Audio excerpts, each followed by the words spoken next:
Hey guys, before we start, I just wanted to thank you for your support, for every like you gave me, for every subscription you made on my YouTube channel. If you have any question, just ask in comment section, or you can find me here on my fun page. Fmismydream, my road to chess mastery. Yeah, feel free to ask any question, to write me there, and yeah, see ya. Okay, let's go. So today we're gonna talk about a game played by 500 and 400 chess.com players, and it is like 800, 900 litres level, because there is a bit difference between those websites. And I just want to analyze this game. I don't want to analyze every move because it's gonna be too long, but I just want to give you some tips how to think, what to look for, and where to just stop and see what can you do better. And yeah, let's see. So d4, d5. Yeah, it's great because because d4 is controlling those two squares, which are central squares, and d5 is controlling those two squares. Yeah, I know there were some questions from my friends who are a bit lower rated, and they asked me, why is it so important to take control of the center? So I just want to show you, like, if your queen is in the center of the board, it controls a lot of squares, right? If your knight is on the center of the in the center of the board, it is controlling also a lot of squares. Yeah, so you see how many squares you control only with those two pieces.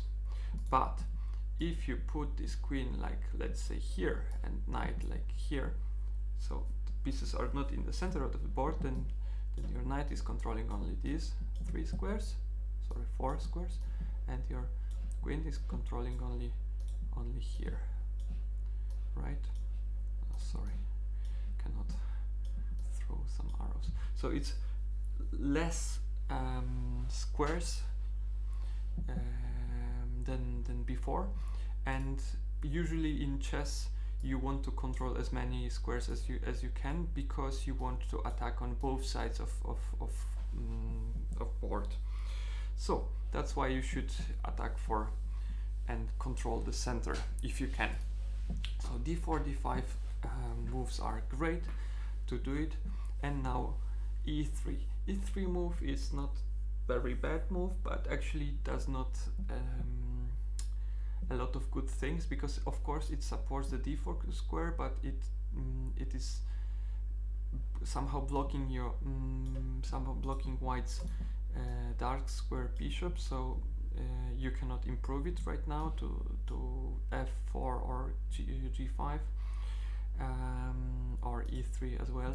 So yeah, I wouldn't play like this. I would probably play knight f3 or knight c3.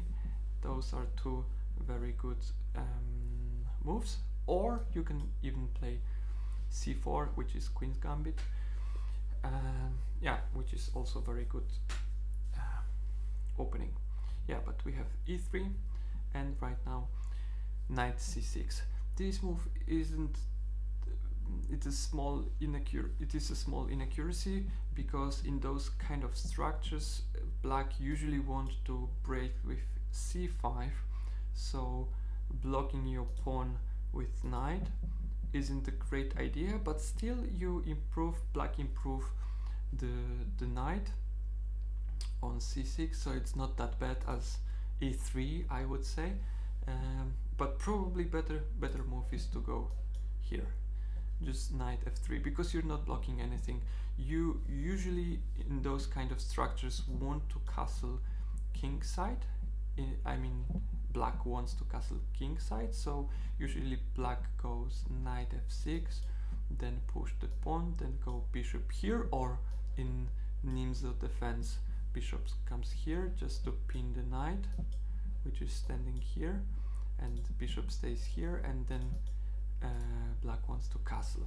Okay, but we have knight c6, okay, and right now a3 move is really, I have no idea what's going on here with this move, because it does absolutely nothing. As I said, you need to improve your minor pieces as much as you can. Right now black is already a bit better, maybe it is equal, but black is better than it was, because black can simply improve something like bishop or maybe knight, and then if black in the next move is gonna improve one of piece, then black is gonna have two pieces improved and white has none. So big development in improvement. Let's see what black does. Yeah, black does bishop f5, which is great move. And right now g4. G4 is very aggressive move, and also I would say a bit strange, because it is weakening, of course it is challenging the bishop, but it is weakening the pawn structure, and yeah, and again it's a pawn move, so white made 1, 2 and 3 pawn moves and still hasn't used any of minor pieces. Okay, so bishop g6. A bit better move is bishop e4 instead of g6, because g6 is kind of passive. Of course it's very well placed for your bishop, but bishop e4 is a bit more aggressive, and I just want to show you this because it's already attacking the rook on h1, and you have only one way to protect this rook, which is knight f3, but right now this knight is pinned because you cannot move this knight, because otherwise you're gonna lose your rook. So it's already like black in this position is probably better, but yeah, as we had, how can I get back to the game? Yeah, bishop g6 was also very good, and right now b4. So again, 4 pawn move in row, 1, 2, 3, 4, and already, as you can see, there are so many weaknesses in white pawn structure. Like this pawn is very weak, because if you move so many, if you make so many pawn moves, then your pawns are gonna be very weak. Yeah, so b4 isn't good move. Probably like simple knight c3 would be great, or I don't know, like maybe bishop g2 just to cover these squares. Okay, let's go on. Queen to d7. It is not the best move, but probably the idea is to go castle queenside, as I said, and I'm gonna repeat myself again. Probably knight f6 or just simple e6 with idea to go bishop d6 or bishop to e7 was much better than queen d7, because usually you want to improve your minor pieces before your major pieces. Yeah, rooks and queen are major pieces. Okay, but queen d7 isn't very bad, and probably right now black is much better, because black has a knight improved, bishop improved, and queen, and is ready to castle. Meanwhile, white is like standing on the first rank and waiting for something, and we have right now b5, which is challenging the knight, but it's like one move threat, and usually in this kind of game on this level you see many one threat moves which aren't very good. What I mean is, like, the players see the threat, which is like, oh, okay, I'm gonna use my knight because it's gonna attack the queen, or I'm gonna use my pawn because it's gonna attack the knight, but the player is not realizing that this move actually does not many thing, because black can simply play like knight a5, and this knight is fine on the a5. Maybe it's a bit passive because it's on the side of the board, but still this pawn is gonna be weak, and yeah, this move isn't doing a lot. So let's see what black does. Knight a5, okay, great move. And finally knight c3. White is trying to do some development, so it's great. And right now castle. Okay, castle queenside isn't bad, but one thing, because sometimes people ask where to castle. Should I castle queenside or kingside? And in this kind of situation I would consider to castle kingside, because also this side, because the white pawns are already a bit more advanced, and they can attack this structure, so they want to weaken this structure. So you don't really want to castle this side as a black, because you help white to attack you, because white is gonna play something like this. Of course white is has horrible position right now, but yeah, I mean, in like few moves white can just stabilize the position and maybe attack you with those pawns. So yeah, okay. And right now we have knight f3, and I just want to pause here for a while, because it's a great move. I mean, it's a great move to explain something. It is not a good move, but it is a great move to explain something, because at the first look you can see, okay, white is just improving the knight to f3 finally, but it is dropping the pawn on g4, so probably black should take this pawn, right? But let's just think a bit more deeper, because this position is quite complex right now. What happens if black takes, let's just hide those arrows. What happens if black takes queen takes g4, the pawn? Then we have this beautiful move as white, which is knight to e5, and then this knight is gonna stand like here, and it's gonna fork the bishop and the queen. And of course you can exchange your queen for the queen on the d1, right? And it's not gonna be a big problem, but you don't really want to exchange your queen for the queen on d1, because this queen wasn't moved at all. As a black, of course, you don't want to exchange it, because the white queen wasn't moved at all.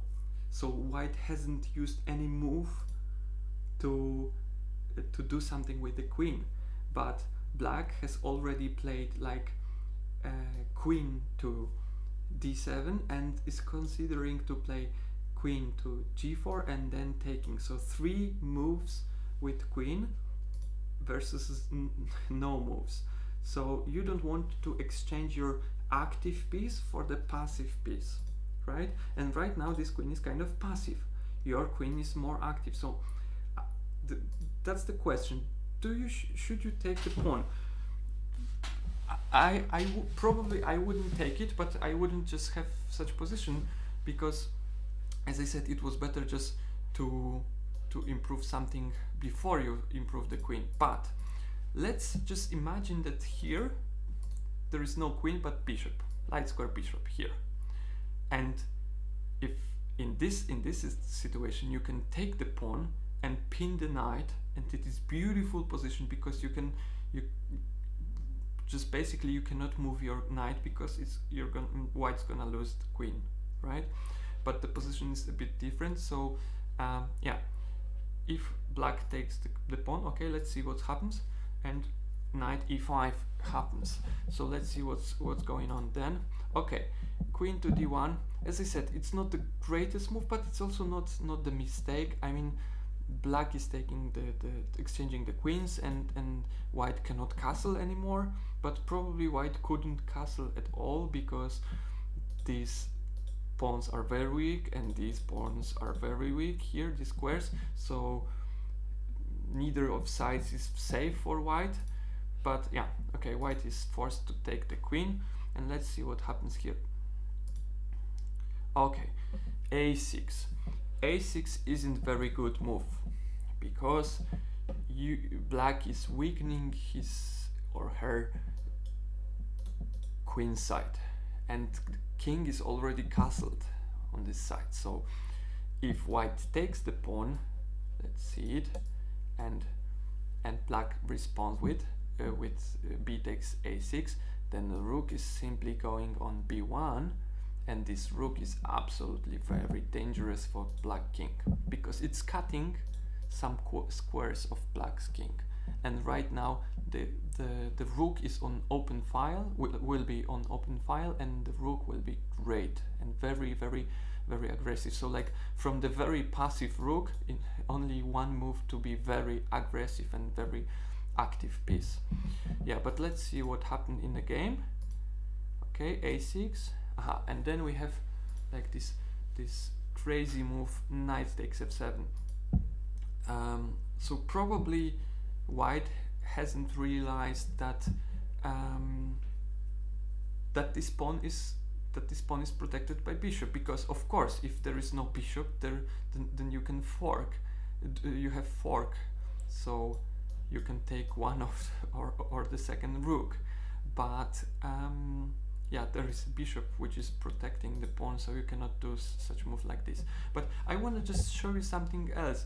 If you look at the time, like black played a6, and then white has 15 minutes 23 seconds, and the game is 15 plus 10 seconds. So every move the player gets 10 seconds, and right now it is 15 minutes 30 seconds. So actually white took 3 seconds to decide to make this move, and that's why he or she got extra 7 seconds.